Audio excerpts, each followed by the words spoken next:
What is going on, everyone? Welcome back to The Climb, Episode 3, Week 2. I'm your host, XRAY. Joining me this week, the man, the myth, the legend in the support lane, Brissy. Hello. How's it going? What's going on, man? How you been? My It's first first climb this season. first climb this season. Feels good. I unfortunately did not get a chance to play in the series of the weeks that we are talking about, but It's okay. feels damn good to be back on the climb. It's okay. Love content. We had your two of your teammates on the power rankings, so Oh, I know, and they disrespected me. But did you say no. something? Oh yeah. Okay. But that's okay. okay. That's okay. Okay, gotcha. Yeah, and joining us this week, a man who runs his own league on the side while playing in the Summit League, Mr. VLN. What are you doing, sir? I'm doing great. Thank y'all for having me. I'm really excited. I was talking about that earlier to be here. I love getting to watch these videos every week. I look forward to them all the time. They're Yay! great stuff. They're great stuff. Yay! That makes me feel good, and the rest of the content team feels terrific when we put out content and everyone enjoys it. So but yeah, let's ask you a couple questions. How'd you hear about us? About So Summit? Yeah. I got to find Summit because GamerD and Asteria joined a tournament that I ran, and those guys are just great people. They're good to be around. And then I found out that they ran their own tournament. One day I decided to quit running tournaments, so I sent everyone I knew over here, including myself. And then I finally got into one because the ranked has not been kind to me. I haven't got back to platinum, so I figured rather than grinding up to platinum, I'll play in a 5v5 league, and if I win, I get to talk down on people that are much higher ranks than me. So that's where I'm Oh. at. Okay. Okay. And before we started recording, you said you were only gonna shit talk one person, or should we save that for when we get to him? We can save that for when we get Okay. there. I think he knows it's coming, but Okay. I think everyone else has got to learn. Okay. Spoil You it. don't disrespect VLN is basically what he's saying. And so yeah, Yeah, you've been yeah. running. So how long have you been running leagues then? Uh, 2 years as of yesterday, actually. No shit. Um, yeah, as of yesterday was the Nice. my official run it back. I played in my very, very first one for like one game. So this is really my first full tournament experience. But aside from Oh. that, getting better every season, getting to talk with new TOs. Y'all have a ton of really good stuff. A bunch of other tournaments I've been getting to talk to, getting to know the staff there, and getting involved in the community has re-sparked my passion to run another one. So I'm actually coming out of retirement because of the Summit Games. Nice. Okay. Let's Love to go. hear Let's that. go. But yeah, that's awesome, man. I'm excited to have you. I mean, some is definitely happy that you're here and present, and yeah, I think we should get into the week 2 matches though, because there were a lot of good games this week, and a couple 3 or 2-0s pretty cleanly. But our first match, man, I'm so excited to talk about this first match. I didn't even realize it was the first match on the schedule, but it was. Sprinklrr Tinklrrs versus McMammals. Super excited. Game 1, X-Ray's not present due to his suspension. Yes, I'm going to talk into the third person, by the way. That's how I roll these. That's how I roll things. Nico and Pai Pai, I thought this was really interesting. They swapped for this season, or this series. Nico goes mid, Pai Pai ADC. Couple for first game, first dragon fight, 3 kills for them, having a very large gold lead. He's 6-0 at this point, by the way. Like his Corky game was crazy.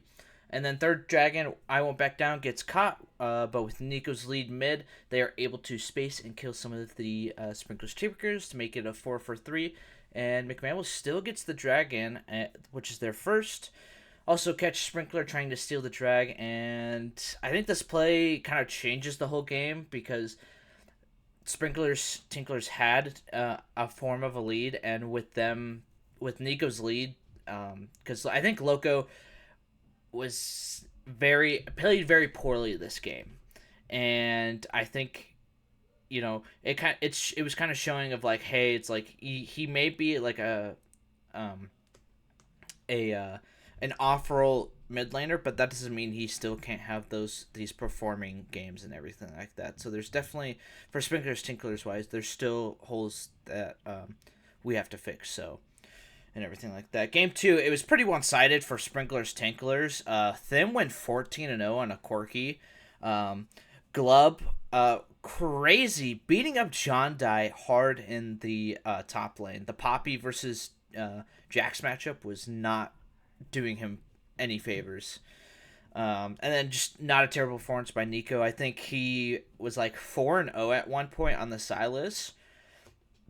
But with all his other lanes just so far behind, and yeah, and then game 3. This is where I want to just focus on, because this was probably the craziest way to end the game in my opinion.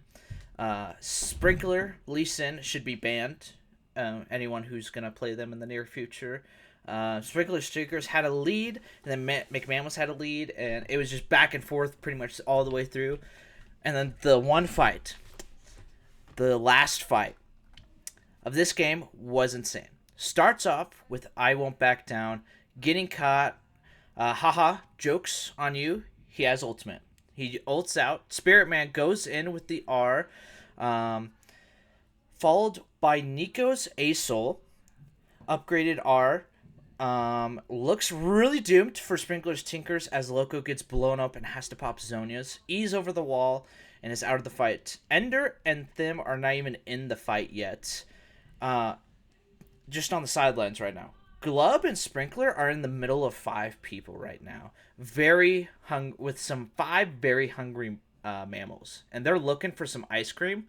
But Sprinklrr hits the Karens with, sorry, our ice cream machine is broken. Lee Sin ward hops and kicks Nico, and it's just a domino fix. Hits 3 people. The only one that's not affected is Pyrosis, but literally hits the 3 other McMammals teams. Lands straight in front of the rest of Sprinklrrs Tinklrrs, and them, man, Ender Fridge and Loco are finally off the sidelines, and they're like, "Oh, hey, a free A-Soul."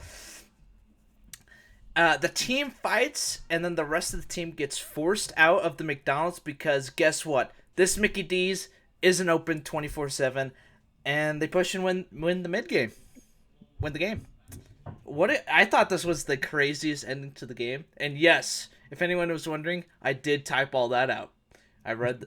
Yes, he did, and he read it verbatim. Verbatim. So because I thought this was an epic thing. So, but yeah.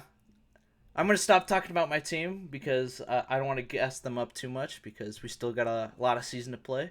So I'm going to send it over to Brissy. All right. So I thought this series out of all of them was the messiest for both teams, really. I think in hindsight, and you look at like a lot of the plays across, I guess game 1 was pretty handedly decided, game 2 is pretty handedly decided by Sprinklrrs Tinklrrs, but game 1 and game 3 literally could have gone either way.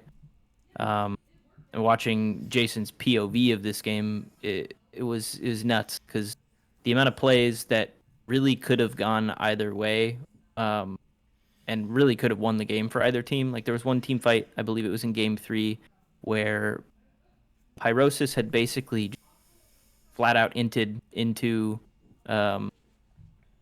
4 players of Sprinklrrs Tinklrrs, and then Sprinklrr actually ended up kicking Pyrosis out and got him back to safety. Oh yeah. But like in that specific, and there's many others that I could go over, but I think there was plenty of opportunities for either team to go out and win any of these games.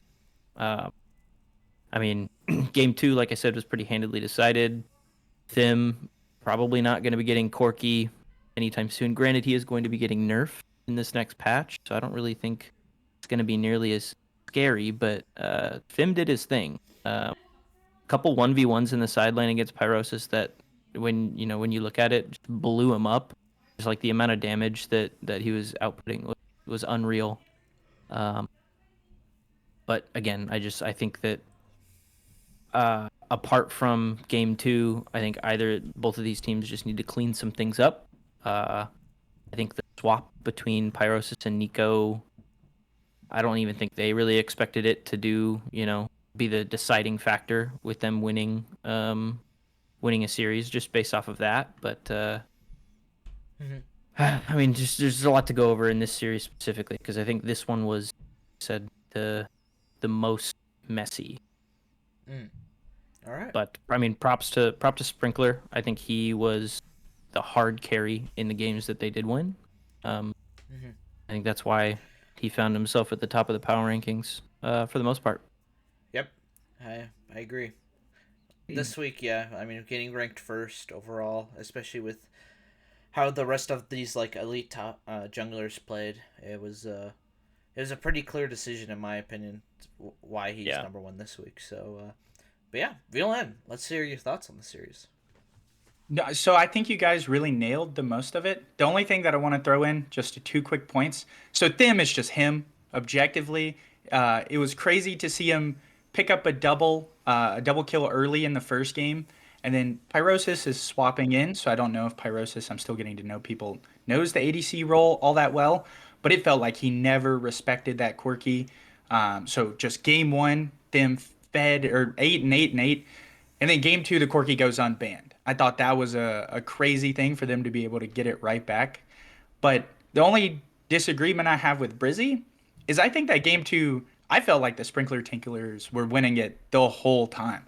And I low-key felt like Sprinklrr on the Jarvan felt better than he did on the Lee Sin. Because like Brizzy said, there were a few times Sprinklrr definitely threw with the ultimate with Lee Sin. It was flashy. It looked cool. In that final fight, I love the way that XRAY put some stank on it when he talked about it because it was nasty.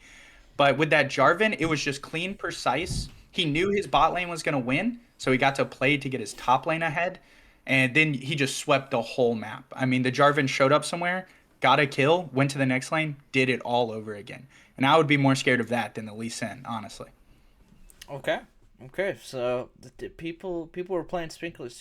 Take notes.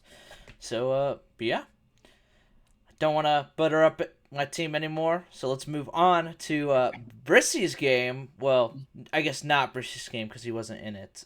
But Gawr's first grade class versus Alan and the Chipmunks.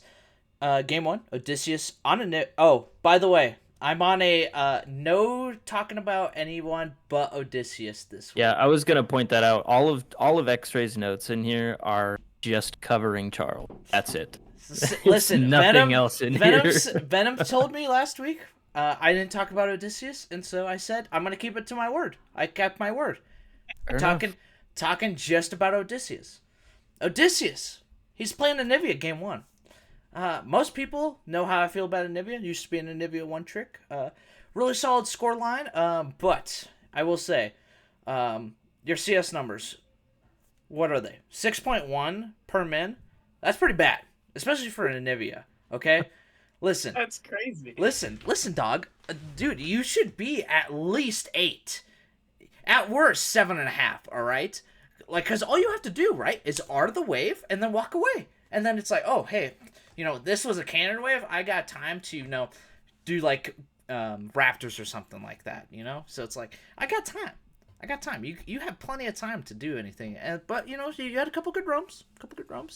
Also, I just want to take note. Imagine watching or trying to watch one specific lane from another player's point of view. I had to watch the games from Jason's POV, but I have to talk about Odysseus. So it was really hard to get these notes, okay? Listen, I'm doing my best here, all right? Charles? Game 2, it was kind of a bit of a boring lane matchup, in my opinion. I mean, you're playing Vad versus Mouse. You're pretty much just sitting there. Oh, I healed, and you eat the wave, and my wave's gone, and now I'm just going to eat the wave. That was pretty much it. 2-4-2, not bad. I'm going to be honest. I think your team ran it down this game. CS definitely better, 7-2. So, not too bad. Game 3, the Veigar. I think had a couple plays that were pretty bad. Like, you got caught out a couple of times. But your cages weren't bad. but definitely could have been better, I would say, because you sometimes you threw cage and like it was just like a random cage, like it what you weren't even zoning them. I think you were trying to catch someone, but it's like you're like too far or they're too fast, sort of thing. So it's kind of iffy, but I mean, still pretty solid performance. 5-4 and 13, 6.8 CS per min, so not bad. We want to get it to 7.5. I think would be a what did I say would be daring? Oh, I would be daring to say top three mid. Okay, top three mid. All right.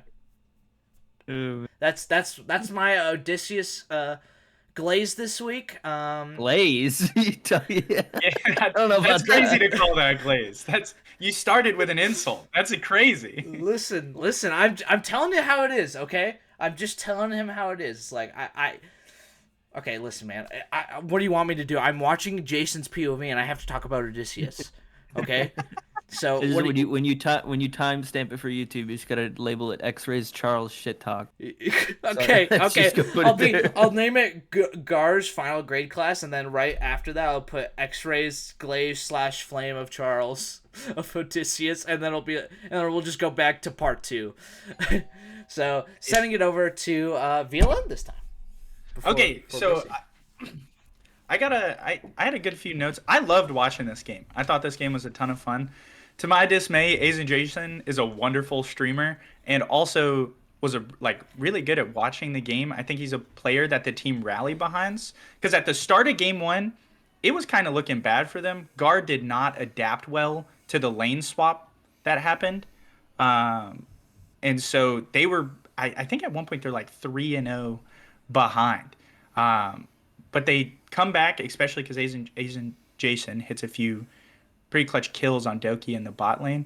But I wanted to talk about the Anivia, because that Anivia game 1 kind of solo won a fight that then led to the end of the game with one wall. Like at 27 minutes, they're playing for Baron, and the Anivia gets a wall that takes it from a 5v5 to a 5v2 into a 5v3, and they just smashed it. Now, naturally, like the Xayah for this game was 12-0, I think, by the end of it. So like you have to have that damage, but low key went crazy.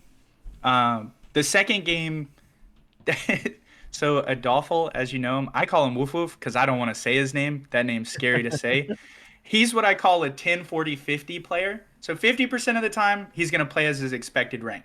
10% of the time he's gonna play well above his weight class, but 40% of the time he's just gonna run it in at Mach 12. I love him to death. I've known him for 2 years now, but this was a 40% game. I think he was 1-5 on the Jarvan. I think he missed like 2 crucial smites on objectives, lost at a Baron, and it was just game over. And then you go into the infamous pause on the third game. But all in all, I think both teams played well, and I really think either of them could have won that third game, especially because the game state was literally neutral, 17-17.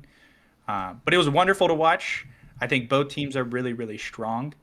I think that they got to work on how they respond to certain pressure changes. But I liked it. I enjoyed the game. Nice.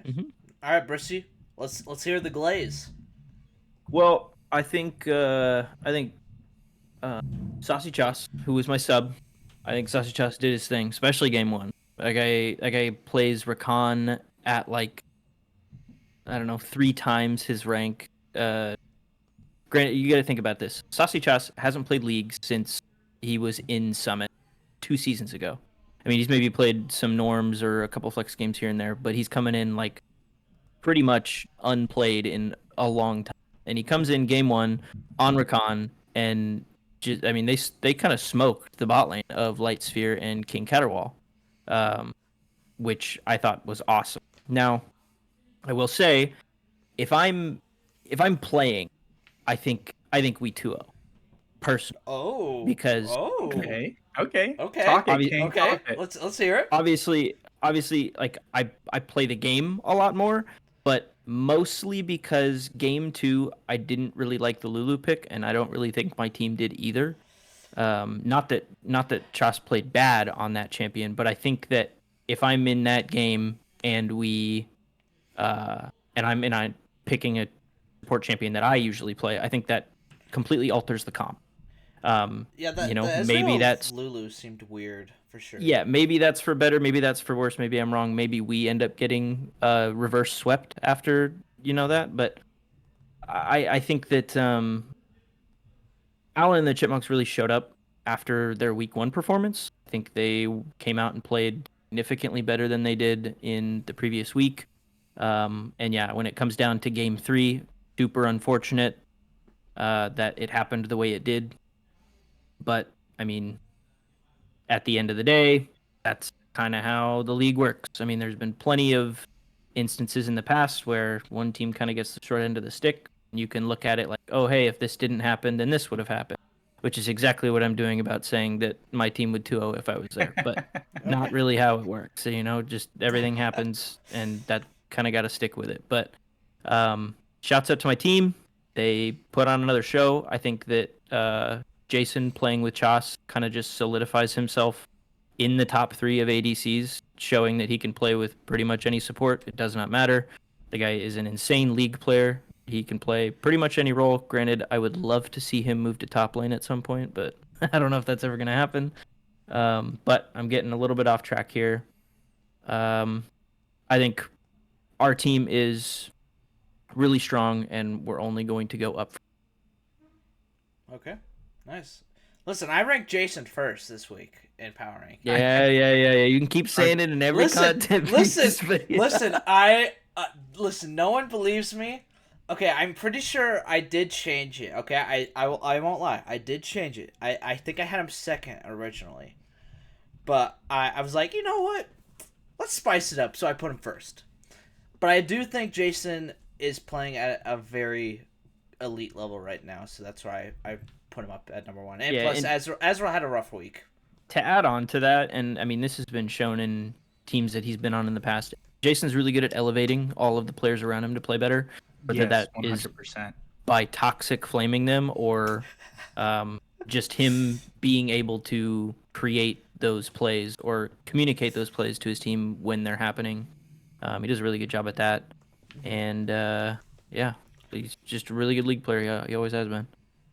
Yeah. I hope he comes top lane. I'm going to make him 15 out of 14, by the way. Anyway, I'm sorry. Keep going. No, I'm good. That's I like that. Yeah. I like the little trash talk, but listen, Viola, you still got to face me still. Well, yeah, we're on different groups, but playoffs come around. I'll see you in playoffs. We'll get it back in blood. You know all right, yeah. Well, maybe I'll have you on that week if we play each other, and I'll just shit talk you the whole. I would climb. I would love that. Okay. I would love to go band for band with you, XRAY. Put Okay. me on. All right. Okay, that's if it happens. All right, you gotta make playoffs first, and I guess I gotta make. I don't think first. I'm the one worried. You got to show up to one of your games or your team's games now. You can't get suspended. So here's the funny thing: is we have not played a Summit game as 5 yet. It's only been 4. So. Oh yeah, because hopefully this week we'll actually play as 5. So, and we'll actually show what we got. So, but anyways, let's move on to the next match: Summit Admins versus Rookies and Cream, and this was kind of a story. Summit Admins, get week 1 looking like a really good team. And then Rookies and Cream just kind of fallen short in their series in week 1. But it was the complete opposite. Summit Admins just did not look good at all in this series. And then Rookies and Cream with a very good bounce back game. So game 1, XRAY and Touch Vigar finding the mid and jungle synergy super well. The Xin Zhao was really good. The Zoe in game 1 was super clean. I thought XRAY was making a lot of really good plays. Got a double kill like 4 minutes into the game. Mm-hmm. So really good plays by him. Juan played really great, but just the rest of his team just could not find a lead. Because I think Strand and Tubby at one point were like 0-7 or something like that in the bot lane. Excuse me, sorry. Yeah, and like Frost, I mean, just was having a rough time as well on the Yone versus the Zoe. I can't remember what or I can't remember what he played game one. Cookies did. I think it was it? I think it was Skarner. I think if I'm not Yeah, mistaken. game one was a Skarner. But yeah, and honestly, I think this also shows why Caitlyn, if she doesn't have a lead, the game becomes a lot harder. I say at least 4 times harder in my notes, but I think it might be even harder because it's like when she doesn't have a lead, it's significantly harder because like Caitlyn really needs items to perform well into these matchups. And the other thing I wanted to say is like I think Strand's build is maybe I'm wrong and maybe I just don't play enough Caitlyn, but I thought Strand going IE first was wrong. You know, maybe you guys have some input on this, but I just don't think that's right. But I could be wrong. So I don't know anything about Caitlyn builds. So, don't worry. When this gets posted, I'll probably get flamed by the IE start was fine and everything like that. But moving on, game two. Listen, I'm gonna be honest. There was just the most illegal draft I think I've ever seen in Summit history. So first Really? off, you pick Udyr, Seraphine, and then gosh, I don't even remember the last pick. Oh, Ziggs in the first three. Okay, so then your next two bans, I don't even know what you banned, but the one of the bans you didn't ban Cassidy for some reason when you already have 3 AP champions. And then what do you do to make it worse? You pick Syndra. You have 4 AP characters, guys. This is wrong.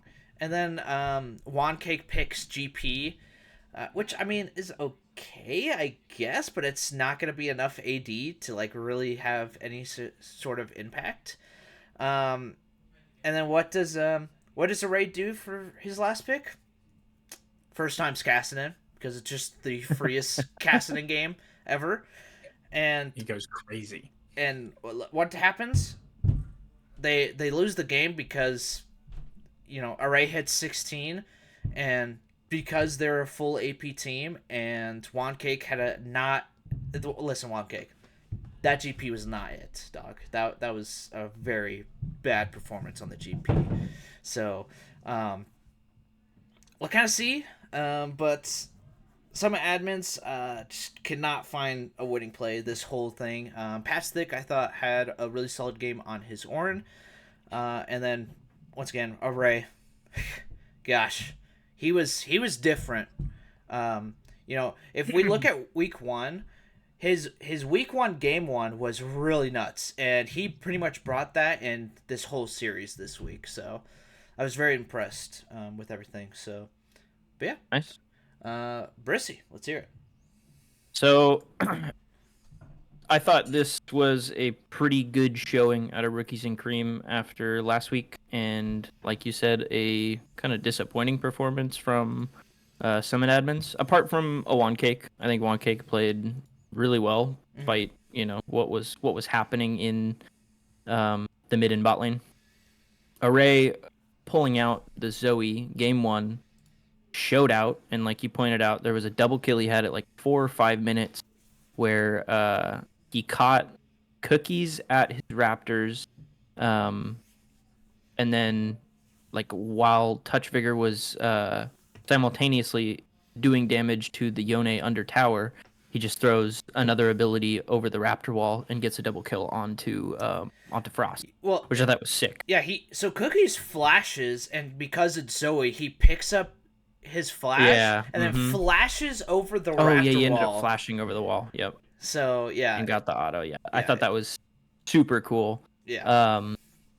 But yeah, you're already seeing the chemistry between TV and XRAY, and it really showed out in both of these games. Honestly, when it comes to the bot lane of Summon admins, as everyone has stated in even the power rankings, it was kind of disappointing to see Tubby and Strand kind of come out and put up that performance.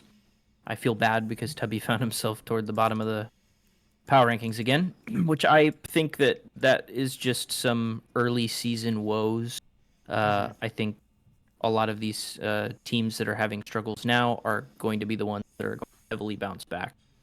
But yeah, game one, I feel bad for Patstick because I've played that Ornn Gwen matchup, and Gwen is the worst champion to ever be created. So Yeah. Bane of my we're existence. all top laners here, so we're all like, oh man, It's we all the felt worst. bad. I hate it. We all Yeah. felt bad. But I mean, he ended up overcoming some pretty devastating deaths that I thought were going to swing a lot of the power in the way of Summit admins. But yeah, no, the mid lane and jungle on the side of rookies and cream stomp. Yep. Really, really hard to do anything about it. And then going into game two, like you pointed out, Summit admins just went pretty much full AP. Kassadin pick came out, which first timing and seeing XRAY come out with that performance is crazy. And I mean, similarly to game one, it was really just jungle and mid lane that was doing all of the heavy lifting. You look at the score lines of Pocronus and Pony. I mean, Pony's Soraka was great. It was really keeping a lot of the people healthy in those team fights, which obviously made that heavily favored fight for rookies and cream. But Pocronus had like 2 KP at the end of a 35-minute game. And so, I mean, there wasn't a ton of deaths, but you would expect that, you know, a team that is leading that heavily in a game like that more people would get involved. But TV and Array put on a show for everybody to see, and Summit admins were the unlucky party to get that treatment. Yep, 100%. All right, Villain, hit me with it. All right, let me talk to you real quick, okay? I'm going to say something controversial right here. Oh, Rookies and cream, top 3 team, maybe even top 2 team in the whole tournament. And I mean that so genuinely, okay?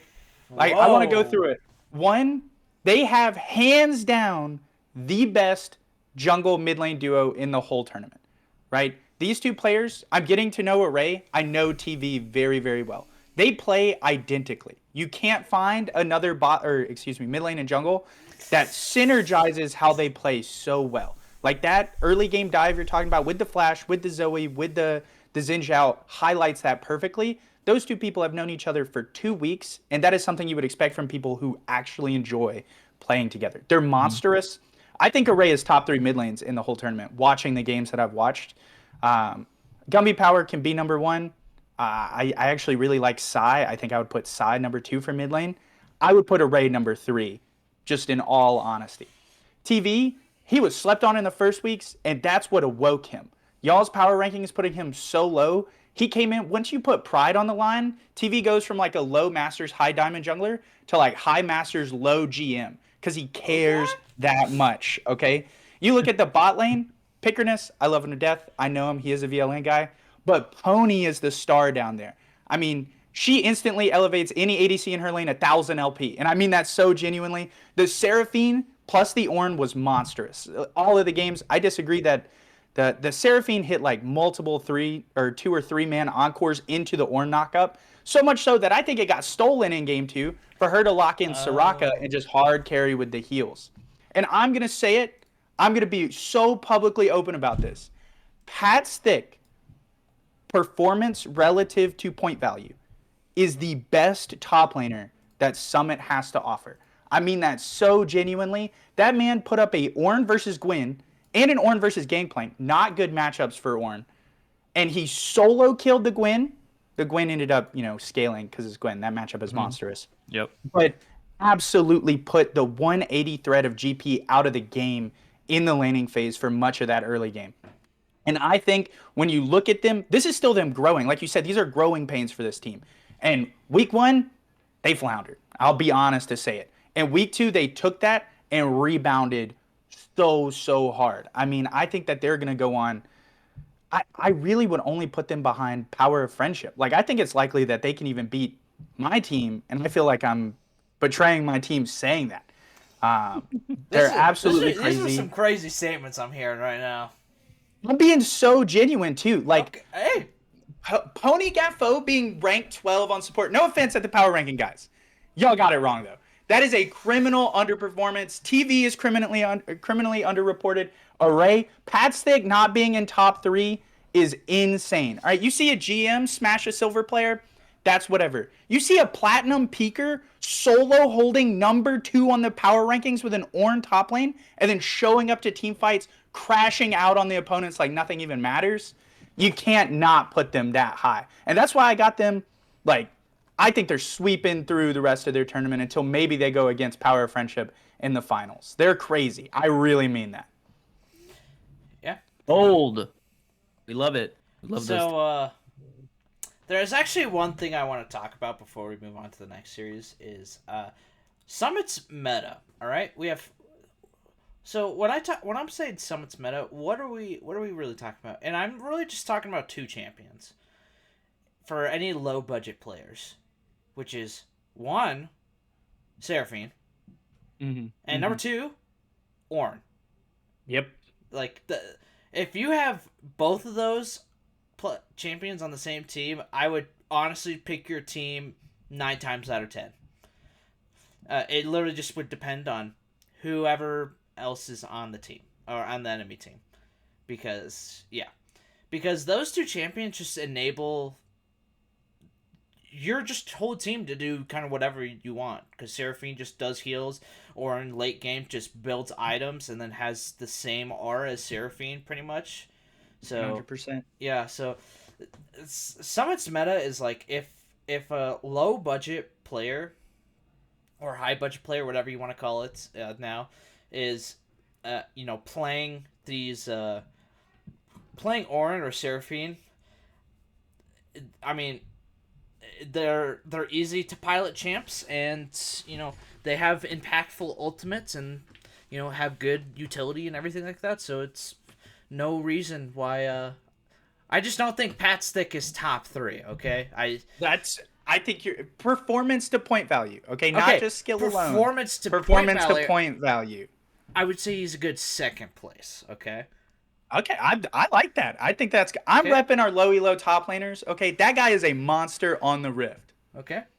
Well, okay. Just out of curiosity, where am I placed on this? I'm 15. I'm only 2 points higher than him. XRAY, I'm gonna be honest with you. I don't remember a single play that you've done. I say that with love, though. Yeah, I say it with that's love. also because I've only played in 1 week. So yeah, I didn't. I reviewed these games this week, and I hear you got fair enough. taken out. Fair enough. All right. Because I like you, I'll put you like top 5. If I don't roll swap, if I don't roll swap, I'm eating. If I don't roll swap, I'm eating. Listen. You think Pat Stick is good? Wait until you meet Brissy top lane. It's for point. Don't go too crazy. For point value. This guy, I think this guy's got it, in my opinion. So SPL season 4 winner. Yep. Dude, he's got a championship? Yeah. We're talking with a... I got a championship. That's crazy. I got a championship. Last season. Hey, wait, so I'm with 2 greats? I mean, that's got to mean something. So, okay, you may not know this, but we're both nicknamed the Solo Bolo Kings. I've never heard anyone call either of you that. I'm learning that live. Not me anymore. I'm not a top laner. Oh, yeah. Sorry. I am the reigning Solo Bolo King. And hey, wait. All right. It's a title we can go over after the pod. Yeah, we'll go over the pod, and we'll kind of like give you some details. Because that could be passed on to literally anybody in the top lane. Listen, me. Y'all are my dads now. There's circumstances though. There's circumstances in order for you to get it though, and we'll kind of explain it after the podcast. But let's move on to our next game, our cross match game, Bewear Gaming versus the Gauntlet, and the Gauntlet coming back this week. Kind of a bounce back, but I will say you're playing against probably the weakest team in Summit right now, in my opinion. Yeah, this one wasn't very fun to watch. Yeah, it was not. It was very sad. So, I mean, it was a 2-0 for the Gauntlets. I mean, but I do want to talk about a couple really good performances. Starting off, John Cena, Braun Cena. Incredible series this week, and that's why he was ranked so high in power rankings. His game 2, Gwen, was so good. And then his Camille. I don't know why people would let him get Camille, because that's like his most played champion, and he's into a very favorable matchup versus the Nasses. Um, so I don't know what happened there.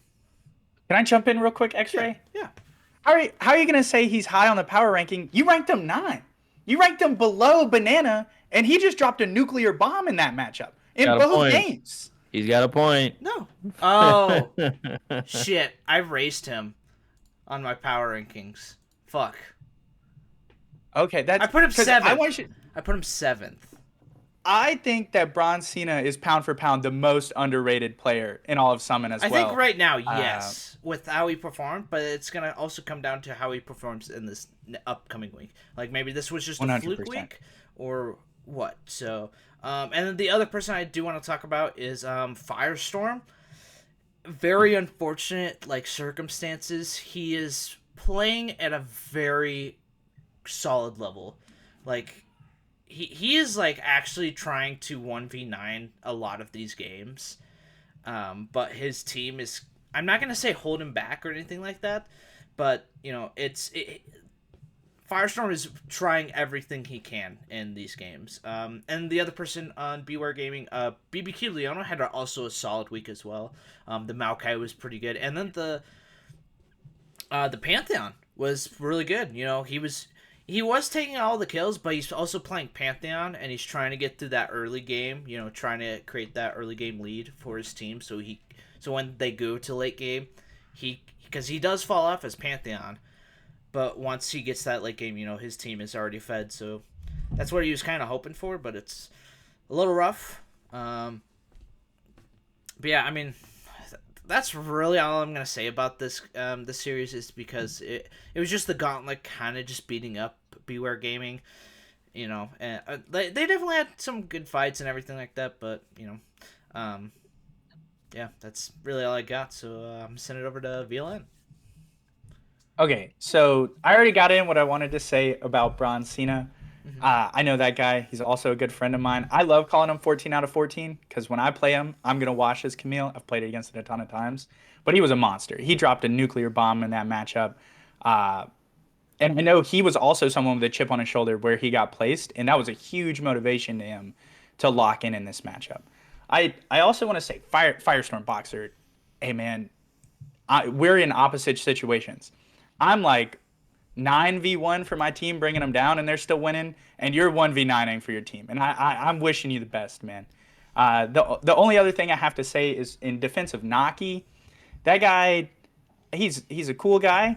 I don't think he should have went as a first round pick in the tier 1 pool and draft. And I think because he did, people were expecting him to be Summit's equivalent of Faker. And he is not performing to that level. I wouldn't say that. You know what I mean? Yeah, I wouldn't say that. I don't think he is, but I think he should have been. I would second, say Dean is our equivalent of Faker right now, or Big Dummy. Not my support. That's sad to hear. But no, I think Naki, he's not playing well. I'll be open and honest about it. He's not playing well. But I think it's compounded that he's ranked 10 on the power rankings. I think he's even lower just because he got picked so high. And his performance to pick value is 0, basically 0. But I hope they rebound. I would love to see Bewear Gaming be the one team who the one game they win decides if another team goes to playoffs. I think that would be the only way. That would be so they feel impactful. What's funny is we have to play them in our non-scheduled match, so that would be pretty brutal if it literally is. Depending on, if we get first or, we get knocked out of the playoffs, that would be actually kind of brutal. Yeah, I think that's, at this point, that's what they got to play for as a team. I think they're having fun, though, and that's ultimately, I hope so. You can win or you can have fun. I hope so. Yeah, I really hope. The other, Yahuzi, man, I feel so bad for him because it's he didn't want to get picked for, this ADC role. But, man, he is trying, man. He is trying every game. And I just kind of hope he's just having fun with his team and everything like that. So, I'm gonna be, because I'm gonna be honest here. I think if to to lead on from your point of Yehuzi, don't put Yehuzi on Israel. Like if you're actually trying to play well on and off role, especially going from top lane to ADC of all places, don't play Ezreal. He played Ezreal both games, right? Am I wrong about that? I'm pretty sure he did. Um, Yeah, I I'm just gonna say I yes. don't think that a 100% skill shot champion is the way to go about things. Um, I mean, we could talk about the performance Banana put on. The build pathing on the Nasus was not ideal, especially for the situation that they were in. When you're down that heavily to Camille, I don't think Triforce first item is the move. Um, and one thing you guys didn't point out is the PPP swap to jungle and Oh, KibCat I forgot moving to put that down in my to notes. support. Yep, forgot about that. Um, I mean, KibCat and Sporadic, I mean, they were fine down in the bot lane. PPP played Lee Sin. And Nidalee. Should we talk about We the can just Nidalee? laugh. Should we talk about the Nidalee build real quick? The Uh, Trinity Force. First yeah, I product? think I'm good for first game. I think yeah. I mean, apart from what you guys pointed out, Firestorm playing his heart out, Naki Yep. underperforming a bit. We can move on to game two now. Yeah, and yeah, as Ezreal was picked again. I don't think that's right. The Nidalee build. What did he start? I don't remember. I don't know what he started, but he built Trinity Force first. Triforce, Yeah. Dark Seal, Leandries, Nashers. Okay. What is? Very, very bold build, but I mean, you can't really fault him when your Gwen is dominating, and Yeah. there's really not much else to say. I mean, I think one other thing I'd like to point out about this series is um, the Gauntlet is a really good team, and I think you shouldn't count out Neversaw on top three mid laners because she can ego now, but I think she is the most likely to scale up to play at the level that she was playing at the end of last season with Gumby Power and Sai, similarly to how they're playing. Okay, I like that. So, I mean, I think that this was an expected outcome of this series, and pretty much all I got. All right, for sure. Yeah, that's. I mean, it was a very dominant. Showing by the Gauntlet. So, but Yeah. we'll move on to our next series. World Soup Center versus Final Boss, and I feel a little bad for Final Boss because it's like Goblin is playing really well and everything like that, but I don't know. Maybe if they're just not finding the perfect team comp for their set style or whatever, but they're still working on trying to find everything. But game one, 4 TPs for Final Boss.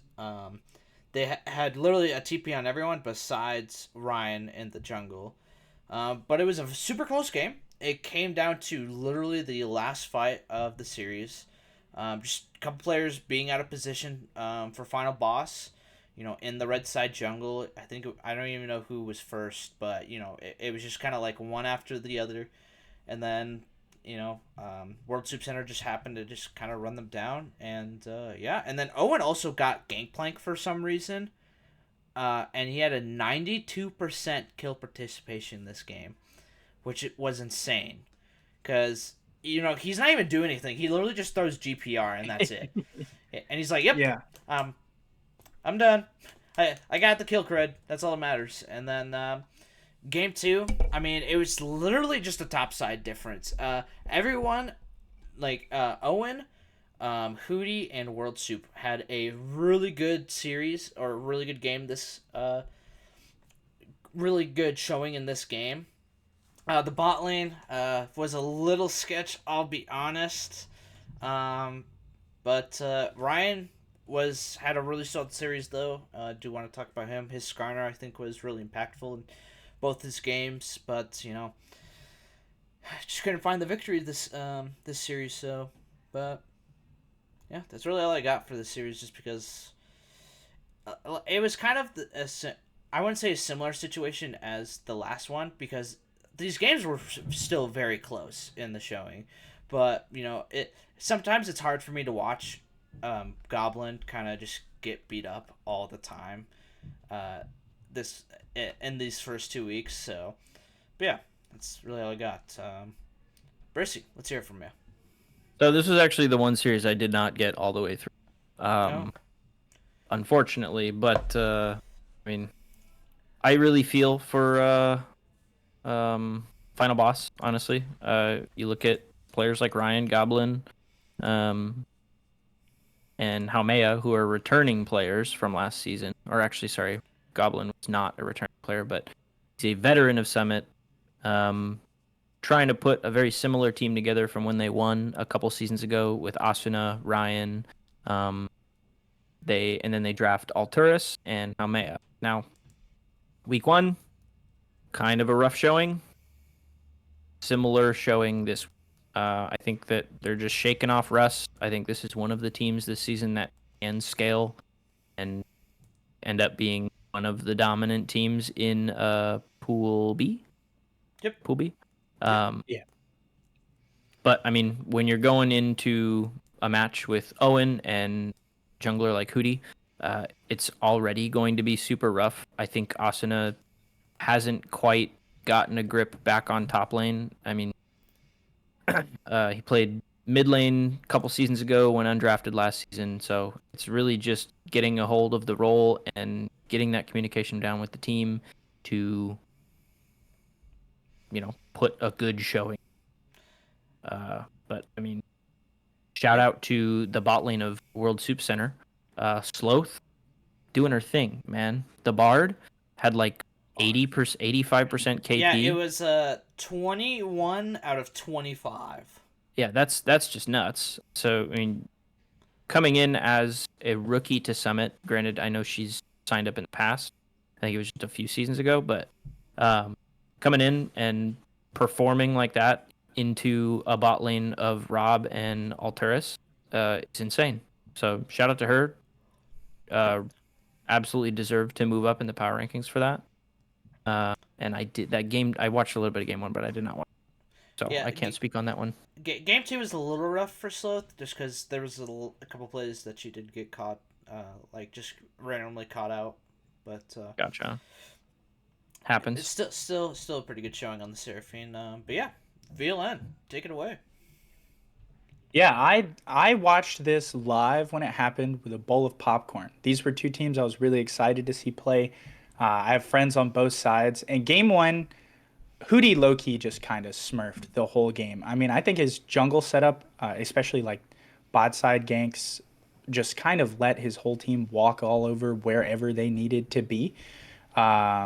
I also think that Final Boss had a big problem where they had a team comp with Skarner and Ashe, and Skarner got almost all the gold, especially from shutdowns in both games, by the way, and ended up being really tanky, but then no one had the gold to compete with World Soup Center, putting it on their top laner, their mid laner, their ADC in that first game, and they were just getting popped left and right.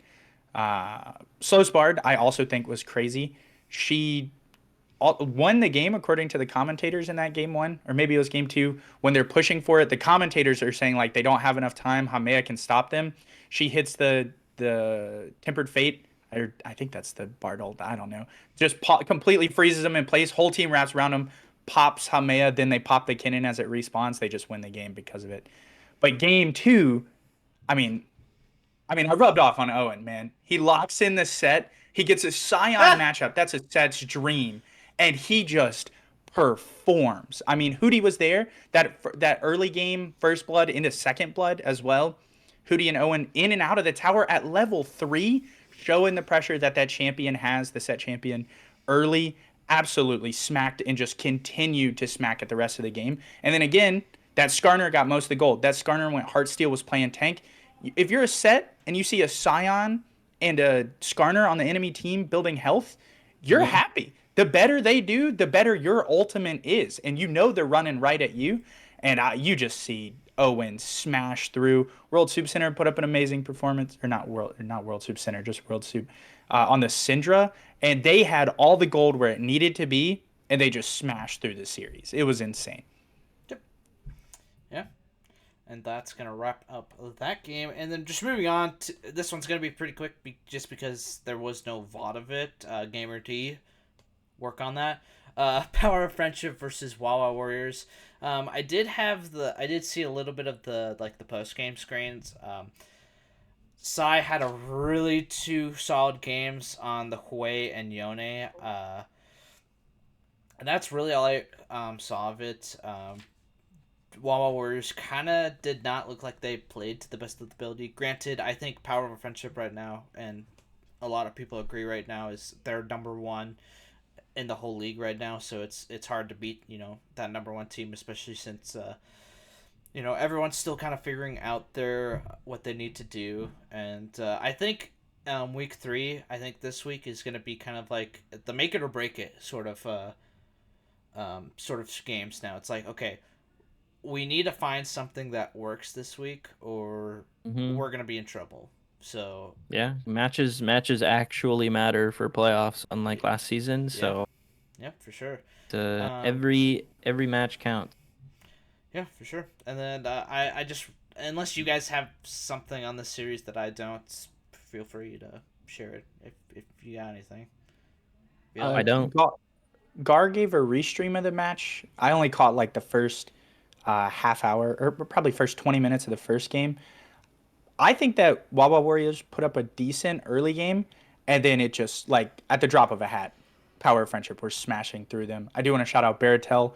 He played great top lane, though he didn't build any armor into an almost full AD enemy team. But I was happy to see another low elo king doing the best that he can. But that's all that I have. Hey, I want to give a shout out to Baratel. The guy hit plat 4. Let's like go! That's my 3 weeks, like 3 weeks into like playing top lane actually. Let's go. That is insanely impressive. He's smurfing my peak already, Dean. So, but yeah, let's move on to VLN's game. And you know what? VLN, should we say it now? Actually, you know what? I'm gonna save you for last, so you can okay. You can flame your team, flame the enemy team, whatever you need to do. That works for me. But yeah, Elo Surfers versus 1,000-Year Dynasty. Game 1. I'm gonna be honest. Why the hell would they let Gumby Power have talent? Okay, dudes, it is like, I think it's like his second or third most played of all time. Yep. So, I don't know what you guys were cooking. Whatever you guys were doing, like poor draft strategy or something like that. Maybe Chef was out the kitchen. No one was cooking anything. No, okay, got it. So there was no prep at all. We were just like, okay, yeah, we're just gonna fucking rip it. That's what I'm getting from this. But yeah, I mean, 1,000-Year. Honestly, this whole series was just getting caught out just by the talent alone most of the time. He's just like hopping over a wall. Hi there, I'm here now. And they just showed. It was just the Gumby show. I'll be honest. Game 1 was just the Gumby show. The first blood that Gumby got was insane. It's just so cool to watch. Yeah. Is at the Junglers Raptors where 2v1 with Evaps and can't remember. It might have been the Galio, but kills Evaps, hops over the wall, and just escapes with first blood. Yeah, I think he survives with like 1 HP. Too. Yeah, and that just snowballed into a mess of a game. Yeah, so wasn't fun for me. Wasn't fun for me, guys. Yeah, and then game 2, very back and forth game. Like I think at like 20 or 25 minutes, it was like pretty much dead even on gold. It was like maybe 100 gold difference, like 8, even if that, and that's basically nothing. So. But 1,000 Years saying we don't need to team fight for some silly dragon, Elder Soul. We can just end the game and run it down. And Dean, I don't know if this was like a Dean call or something like that, but they literally just ran it down mid lane, killed the mid tower, which was like a quarter HP or half HP or something like that, killed the inhibitor. And then goes to just say, we don't need a minion wave. We just need our tanks to tank the tower. And kills both Nexus towers and then Nexus within like a minute. It was crazy. That was an insane push mid lane. Yeah. And then like I don't know if Elo Surfers just didn't realize what was happening. Like they just kind of were just like sitting there, was like, they're ending. They're gonna end the game.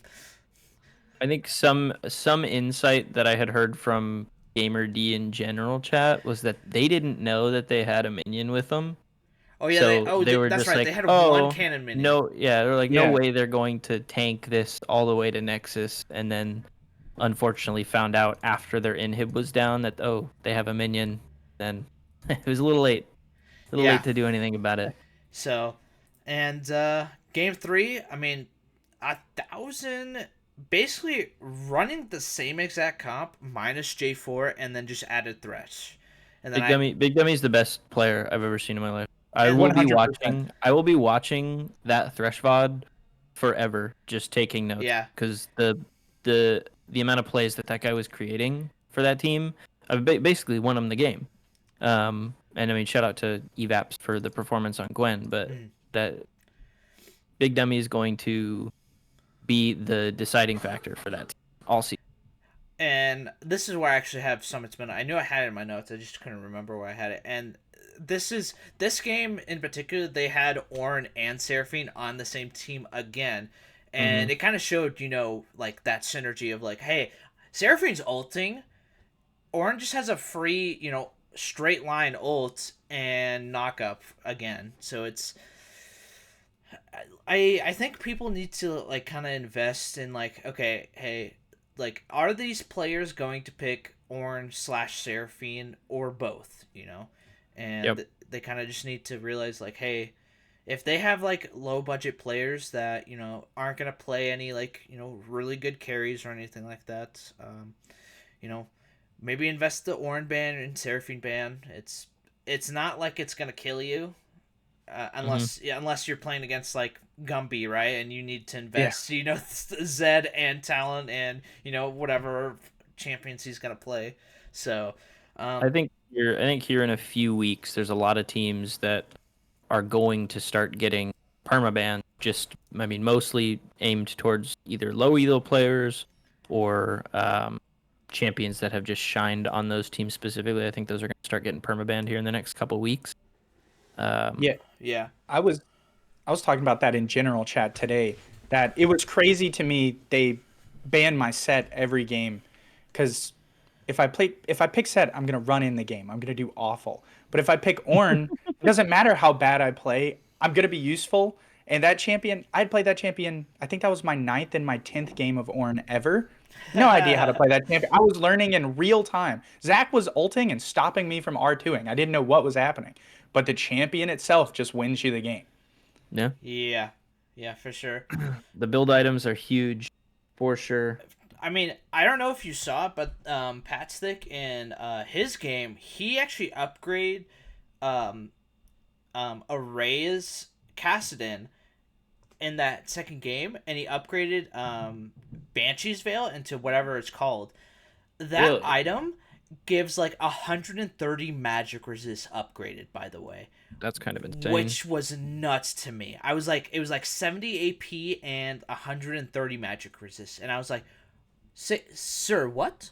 So yeah, basically, Array that game was just unkillable. And that's just the power of the Ornn items. They're crazy. Yeah. But yeah, that's all I'm going to say about this game. Brissy, take it away.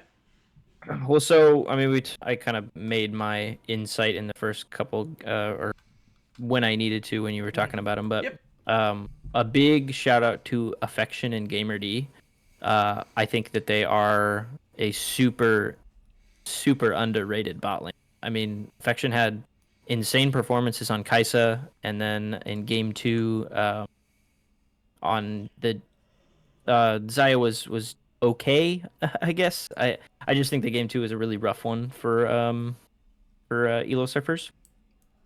Yep. And then like you said, game 3 Affection was deathless in that game, by the way, until mm-hmm. literally the last play. Until the end. So I mean, shout out to them for going up against Big Dummy and Luton, because Luton again is also a super underrated player. You pair him up with the best player in Summit, in my opinion. I mean, that bot line is hard to go up against. I mean, I think this was Probably the best series of the week as far as like competition goes. Okay, I like Uh, that. super fun to watch. Actually, you know what? I would agree with that just because both of these teams. I think Big Dummy was 1-0.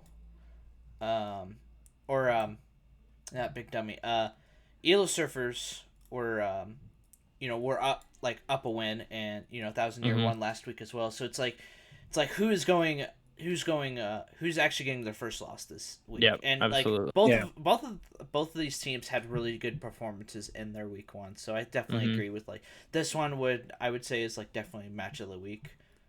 So Don't give Gumby Power Talon, or I mean even Silas. Just don't let him pick a champion. I think, yeah, and just then Yeah. that makes try to just get Elo them servers a suspended lot for a week or easier to something like beat. that. Yeah, like Give him whatever. a citywide power outage, maybe. We can get him that way too. Oh yeah, Yeah. yeah, I like that. All right, VLN. What? Okay. All right. So first things I gotta say, no one's gonna agree with this, but I actually solo won us this series. Okay, because we load into game one, and I am begging Dean and Luton. Where's my coping ban- when I need it? Holy Just shit. hear me out. I swear I'll cook. Okay. I'm begging Dean and Luton to ban the Talon in game one. I'm begging them. They're like, but they basically hit me with the, if you're good at the game, you'll know where the Talon is. You don't have to worry about it. And I'm in all chats saying, I'm not good at the game. I'm not going to know where he is. I'm swearing up and down. And so we load into game one, and sure enough, they get the Talon, and the Talon just flattens us around the map. There isn't anything we can do. Like, there isn't even good plays in that game because I'm playing Darius. I'm afraid to dive under tower because Talon's gonna flip over the wall and kill me. I do nothing. Everyone around the map does nothing. We load into game two. Okay, we're muted on the VOD. I don't think anyone gets to see this. I'm like, we're banning Talon. And they're like, there's no need. And I'm like, if you did not just see the same game that I saw, I don't see how we cannot ban the Talon. And so they're like, if you want to ban it, you have to say it's for you. I say it's for me, and we suddenly start winning the series. Okay, so nothing to do with my gameplay, but it has to do with my decision making in that moment. But overall, you're right, 100%. The Dean called the push for mid. I think his Jarvan the fourth was absolutely smacking as well. They actually come up, take the minion wave, the Udyr does, and leaves the cannon. So I think they thought that they got it all, and we're all huddled around it, so you can't see it through our body mass. And I have my teleport saved up. I'm Ornn. We're ready to just tank through smash. I was very happy with that win, and I think that gave us momentum into that second game because we had seen Gumby Power, great player, not going to say anything bad about them, but that Jace was beatable. Suddenly we had a crack in the armor. The challenger player wasn't just going to smash through us. We won in kind of a cheese way, but it was what gave us that momentum into game three. We kind of sat down, we looked at the game state, we were like, oh, this Sulpen player, great guy, I'm sure, he's a perma invade jungler. So we took note of that, and we started to really play for our jungler more. Sure enough, here comes Gumby and Sulpen at the start of game three. We first blood them with the Thresh hook. Like, we were calling these out. We were predicting the players in real time and learning in real time. It was a great game. I think I learned more from that game than I did any other game or practice session that we've had. That Gumby Power player is just global pressure around the map the moment that player loads into the game. It was insane. But I gotta say, and Brizzy, you said something, and it's gonna send me off. Luton is a phenomenal ADC. He's a diamond player. That is a high tier. Don't get me wrong, but that guy is the almond milk of ADCs. He's a bottle-fed AD carry, dude, and I mean that so wholeheartedly. If you put any ADC that has hit diamond in a lane with Big Dummy 69, they're gonna put up a Luton level performance. I'm in chat. I'm in chat watching the games after they're done. Summit Esports League, VLN on team, how can win? Right under that, oh, they have Luton. That's the reason we're winning. No, he's not. Luton's pressing the R key on Jinx when Dean tells him to, okay? But jokes aside, I love the team that we have. I think Luton should be lower on the power rankings, in all honesty. I think he's like a 7. I think he should be the barrier for the upper half. But it was a phenomenal series. I enjoyed it start to finish. ISO Zach, another great point value to performance. And that's another reason that I don't think you should ever ban a low elo player's one trick, right? Like, At the end of the day, no offense to ISO, I couldn't step on his blobs because I guess I'm colorblind. I don't know. I didn't see him throughout the whole game. No, they're pretty good. For that skin specifically, it is really hard to see the blobs. But we got to hang out in top lane. We were just friends talking to each other the whole game, while the rest of the teams did everything else. I do want to give a shout out to Flash of Night. His Seraphine really did neutralize the Gumby power in a way that I don't think anyone would expect an Emerald 2 Peaker to be able to do against a challenger player. And from that, we were just able to roll it. I don't want to talk too much about the enemy team. They were phenomenal. They were great. We were scared in that first game. I came through clutch demanding the Talon ban, and we adapted accordingly. And I think, actually, one other point. There were a few people, I'm not going to name any names, who were saying that game 3 was close. Personally, and I am only a Silver 4 player, I never thought it was close. In our comms, when we drafted, we talked about how we're explicitly playing to stem the bleeding because we are playing to outscale. We knew we would outscale. And I think if you watch that game back knowing that we know that, you will see that. We're give up a lot of early pressure to just ensure that we can get to that late game. And when I finally started, buffing items, we get the Jinx with IE, we just smash through them. The moment we have that, it's game over. And our strongest points is our comms, not our skill. And I think that it showed that game in that series. That's all I have to say. Okay. Luton should be lower on the ADC tier list. So the reason I said it was a very close game is because of just the gold lead. You guys were constantly very close in gold, I would say. So, but with that is going to wrap up this week's games for the Summit Premier League week 3. But we got one more one more thing to talk about, our predictions. And I'll say XRAY this week was cooking on the predictions. He was cooking in lane and he was cooking in predictions. He went, I think, 6-1 this week for predictions. Impressive. And everyone else went 4-3. So a much better week this week by everyone. But I'm gonna be honest. Looking at a lot of these predictions, I think there's two differences. Everyone else has the same exact team this week. So starting off, McMammals versus Rookies and Cream. And I'll be honest, I really thought about changing this one to McMammals. And I think the deciding factor this game, at least this game specifically, is just the jungle difference. I think Hootie is going to destroy I Won't Back Down in the jungle this week.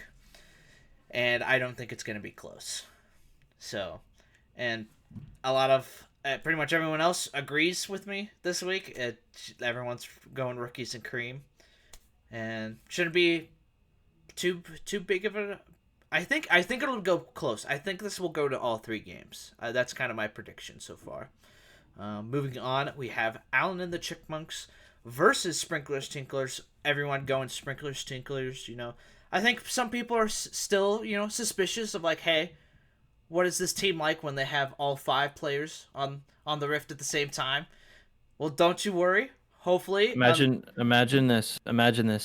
XRAY back on the Rift after a week break, and Tinklrrs lose.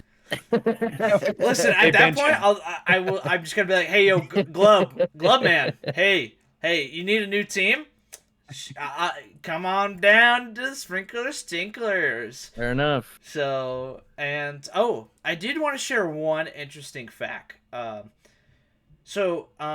Substitutes. How many substitutes do you think we've had this season so far?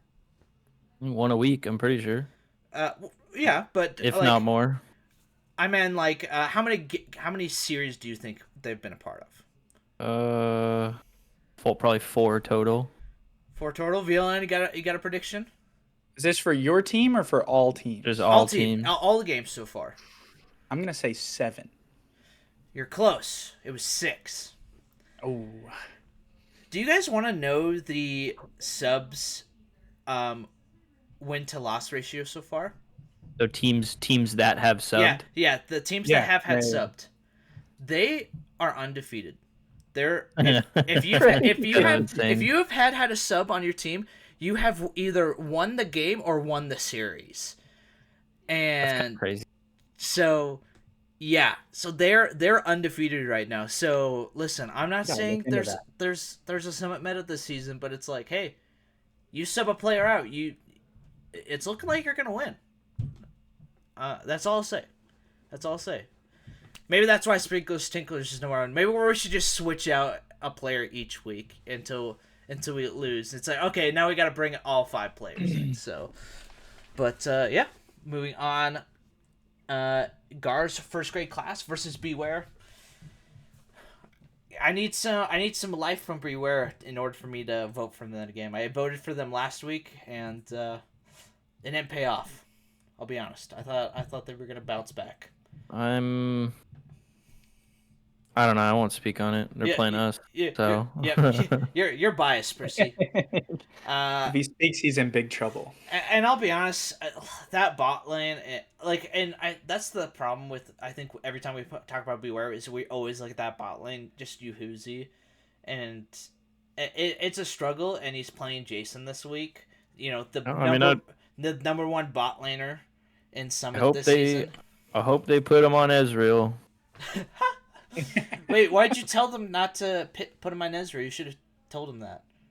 You should have said, hey, keep putting him on Ezreal, guys. I feel like there had to have been somebody telling him not to do it before last week's game, but they didn't. Yeah, for sure.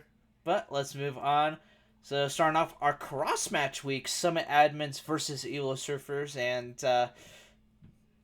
Summit Admins. They went from last week, I think, getting voted. Oh, no, they only got voted twice. But, looking like a incredible team week 1, and now no one believes in them. Granted, I think Elo Surfers is an incredibly strong team right now, and a much better one than Summit Admins. So I think that's why a lot of people are going Elo Surfers this week. And then our first difference, Brissy. Yep. Final boss versus 1000-Year Dynasty. Talk me through the final boss choice. Rob, I don't know about it anymore. Rob and Dean were in love. They were. Rob was unable to get Dean drafted onto his team this season. And so far, Dean's been pretty successful. Rob is not. I think if there were any Cinderella story in Summit, it's going to be this week, where Rob sticks it to Dean and says, you know what, buddy? I can do this. I don't need you. I can do this against you. Because, I'm not sure if any time in the past, I know Rob has a lot of competitive experience, as does Big Dummy, but I don't know if they've ever played against each other before. But I think if there was a story that's going to come out this week that would be shocking to others, I think it's Rob and Alteris winning this series. All right, Villain. What do you got in response to that? So I'm hesitant to respond because I believe in jinxes, so I don't want to say anything that might, secure his prophecy. Okay. But all I have to say is it's just as much of a Cinderella story if Dean sticks it to Rob too. You know what I mean? So I'm holding out faith. They won a championship together 2 seasons ago. So, and like I said, Dean's had the success so far. Rob, I think if they're going to turn it around, they have to turn it around this week. Final boss does. So and that kind of goes back to like what I said earlier. Is like, this is week 3. We're basically halfway through the regular season at this point, right? It's like we only have 6 weeks and we have 1 unscheduled game. So yes, you still have 5 games still, but that's the problem. Is like you at this point you need to find something that can work smoothly, and like you can like copy paste a game win to the next game. Mm-hmm. And so they gotta find it this week, I think. And if they don't find it this week, then it's crunch time next week. So that's all I'll really say about this series. But let's move on. And our second difference, Wawa Warriors versus World Soup Center. Array going with the Wawa Warriors. Don't really know what the thought is here. Maybe just like He has faith in Barito. That's what. Oh, and I was assuming more than Azrael, for sure. True. And But Yeah. Barito's the one going up against the Yeah. demon. The number one top laner, Owen, is listen, Berto, good luck. That's all I'll say. So hey, anytime Arrays went against the grain, he was right, by the way. If you look back at his record, he gets there. So maybe that's a good omen. Oh no, he's Man. live fact checking me. Oh no. I'm live fact checking him right now. Let's see. I just know he bets on us when no one else does. Okay. Week 1, yes. Oh, okay. Never mind. Okay. Never mind. I'm gonna shut up, guys. I checked my notes. Anyways, moving on to our last series this week. Power of Friendship versus the Gauntlet, and this one's gonna be exciting. Actually, we're having Psy versus Neversaw. Yeah, it's gonna be a crazy matchup. we've seen Gumby versus Neversaw. Yeah. And I thought it was You're right. Yeah. That we have Gumby. We saw Gumby versus Neversaw, and now we're seeing Neversaw versus Psy. And honestly, I think this is pretty much gonna say, okay, where's Psy ranking versus Neversaw? Because Psy technically went up this week in power rankings above Neversaw. So I'm interested to see if like Neversaw is gonna have more of that drive of like, hey, it's like you listen. I may have lost the Gumby power, but I'm number 2 in this league right now. So I'm excited to see that. But I'll be honest that I think David is gonna cook this top lane. I think he's gonna ban Zac. Please ban Zac. Isodak. Just like get him off of Zac. Like that's all he's played so far in this. He's played it 6 games in a row, guys. 6 games in a row. Like I said, I think it's in the next couple weeks. One tricks are going to start getting banned. Yeah, for sure. No, give him the Zac. Give ISO the Zac. Okay. That's all I have to add. That's all. But yeah, that is going to wrap up this week's episode of The Climb. Thank you, VLN and Brissy, for joining me. Appreciate it. Absolutely. Happy to be here. Yeah. Thank you for having us, man. It's a wonderful time. Yeah, no problem. And I'll be back next week again. Yeah, Brissy will be back next week, guys. I hope you're all excited, because he's going to have all the hot takes, I bet. You know. Maybe. I don't know. Maybe. I'm excited. We'll see how this week goes. Yeah. VLN, you got any other last-minute hot takes before we end it? Nope. I'm excited to come back whenever you want to. Actually, I do. One. People on power rankings, you got to figure yourselves out, man. The power rankings make no sense these last few weeks. All right, that's all I got to say. That's my last hot take. And we're seeing consistent things that are wrong. Okay. How is Pat Stick not number 1? No. Consistent things is 3 games in a row, not 2 games in a row. I need 3. I need an odd number, okay? That way I can compare. And that's why it's a best of 3, because it's like, okay, now we can see, hey, this team is a lot better. Why do you think Sprinklrr's Tinklrrs is 4 points and not 6? So if you see Pat Stick dominate a high-low top laner, you're going to put him number 1 on the power ranking? No! What? That's consistency. I cannot. Okay. If Pat Stick can solo, actually no, not even solo kill. He needs to solo kill him like 5 times. He needs to solo kill Owen 5 times. What? Dude, get me on the power rankings. Y'all got to figure out this system, man. This is crazy. Also, XRAY live right now, recorded, put out tomorrow. Our game, XRAY versus VLN. Do you handshake not banning the set, and I won't ban your main, and we go ban for ban in the top lane? You know what's funny is I actually don't really have a main. Oh, well, just don't ban my set then. It's only an advantage for me. Man, that's... We'll think about it, okay? Okay. We'll think about it. That works for me. Listen, I don't want you on a comfort champion, man. I don't want you to... I have a Undefeated on this set, series-wise, by the way. Okay. Series-wise. Okay, listen, dog. Listen. Okay, you never mind. We're not gonna say this. We're gonna cut it here. Thank you all for watching. Vila and Brissy, I'm XRAY, and we'll catch you next week, guys.